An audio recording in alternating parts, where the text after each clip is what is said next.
তৈরি হয়ে গেছে ছোট চানকুলমো মাছ দিয়ে আমের টক। অবশ্যই একবার ট্রাই করুন। আমি যেভাবে বানিয়েছি এভাবে একবার বানিয়ে খান। এই গরমে ছোট মাছের আমের টক দিয়ে দারুণ লাগে। শরীর মন সব চাঙ্গা হয়ে যাবে। সবাই অবশ্যই একবার এভাবে ট্রাই করবেন। আমি যেভাবে করেছি এভাবে একবার বানিয়ে খেয়ে দেখুন কেমন লাগে, আর কমেন্ট করে আমাকে জানান। জিভে জল আনার মতো একটা রেসিপি। সবাই ভালো থাকুন, সুস্থ থাকুন, রূপা রান্নাঘরের সঙ্গে থাকুন। আজকের মতো আসি, আল্লাহ হাফিজ।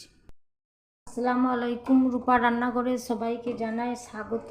আজকে আমি রান্না করব ছোট চাঁদকুড়ো মাছ দিয়ে আমের টক। এখানে আমি চাঁদকুড়ো মাছ নিয়েছি, গ্রাম বাংলায় চাঁদকুড়ো বলে, ভালো কথায় অনেকে চাঁদা মাছও বলে। ছোট ছোট চাঁদা মাছকে আমি নুন হলুদ দিয়ে ধুয়ে ভালো করে পরিষ্কার করে নুন হলুদ দিয়ে মেখে ধুয়ে রেখেছি।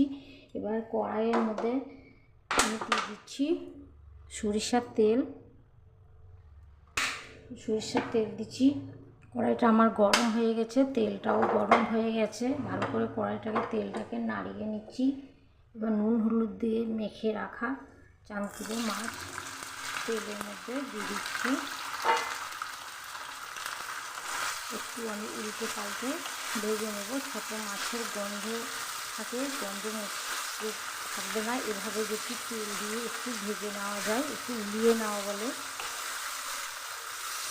তো হালকা করে আমি এভাবে উলিয়ে নেব।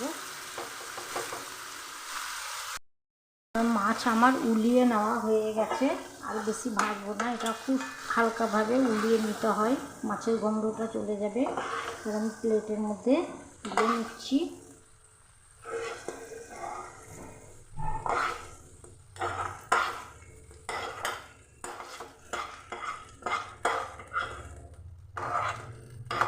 প্লেটের মধ্যে তুলে নিলাম। ওই কড়াইয়ের মধ্যেই আমি দিয়ে দিচ্ছি আর একটু সরিষার তেল দিয়ে দিচ্ছি পেঁয়াজ বাটা, পরিমাণ মতো পেঁয়াজ বাটা দিয়ে দিচ্ছি আদা রসুন বাটা, দিয়ে দিচ্ছি লঙ্কা বাটা।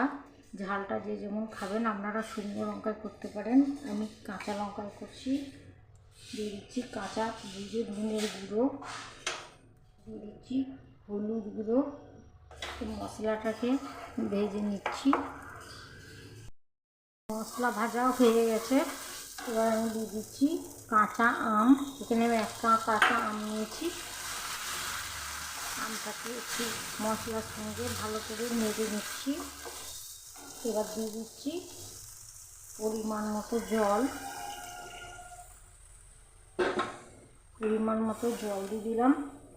জল ফোটার জন্য অপেক্ষা করব।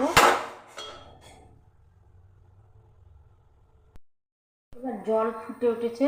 এবার দিয়ে দিচ্ছি উলিয়ে নেওয়া বা ভেজে নেওয়া মাছ।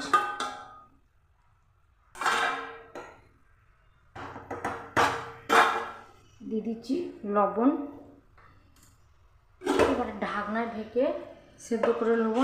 মাছ তাড়াতাড়ি সেদ্ধ হয়ে যাবে, মাছটাও সেদ্ধ হয়ে যাবে। এবার 5 মিনিট আমি জাল করে নিচ্ছি।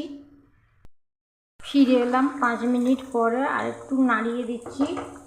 এবার ছড়িয়ে দিচ্ছি চিনি। আমি আরও 2 মিনিট জাল করে নিচ্ছি। উপর থেকে ছড়িয়ে দিচ্ছি ধনেপাতা কুচি,